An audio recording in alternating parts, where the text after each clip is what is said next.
In the late summer of 1966, 3 years after my adoption by Marvin, I answered an ad in the Herald News for a job as custodian and handyman at St. Adela, a parochial school 3 blocks from my apartment on Venice Street. Yet another job supervisor had tried my patience, though not nearly as much as I was trying the patience of my sponsor. 2 days after storming out of my latest short-order job, Marvin slid a copy of the classifieds across our booth at Jimmy's. He'd circled the job at St. Adela in red ink. "What about that one?" he said.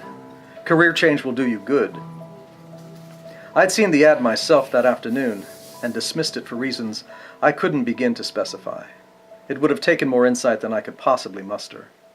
Marvin was undeterred. "What are you afraid of? That they will, God forbid, actually hire you?" On the Monday of my interview, I walked up a cracked sidewalk to the front of a 2-story blonde brick building that ran the length of the block. Another wing of equal size extended back into the block, forming an L around what I was sure would be an asphalt playground for the kids. I walked through the front door to stifling heat and ghostly silence. Sweat formed immediately under the back of my shirt and pooled in the waistband of my khaki trousers. Behind the glass windows of the school office, a slim woman of medium height stood with her back to me, sweeping out a corner of the room.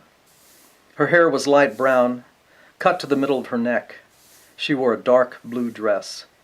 She did not acknowledge me as I rapped lightly on the front door and entered the room. The air was somewhat cooler from a fan that blew on the high counter that split the office in two. After a minute of watching the woman sweep, I said, "I'm here about the job in the paper." The woman still had her back to me and was working her broom under a large wooden desk. At her feet was a mound of dirt and scraps of paper. She bent down with a dustpan, swept the pile into it, and then banged the pan against the inside of an aluminum trash can that stood nearby. Still holding the broom like a staff, she turned and looked at me. I did not see the scar at first.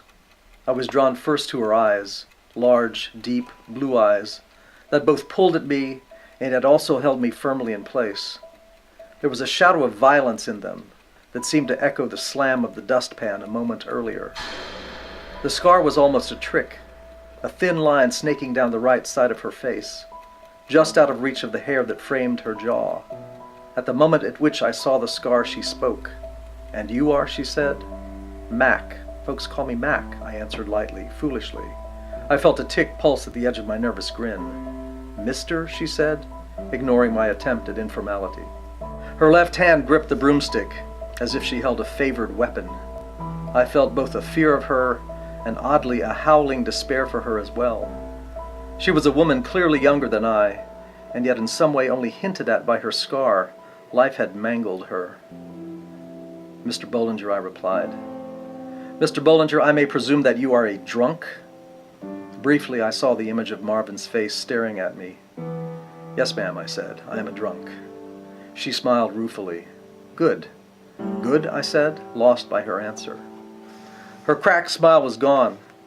"Mr. Bollinger," she said, "all the men who apply for this job are drunks. You're just the first to admit it. In your case, when I fire you, at least we'll both know why." She left the broom standing against the desk, walked into a darkened office to my right, and closed the door marked Principal.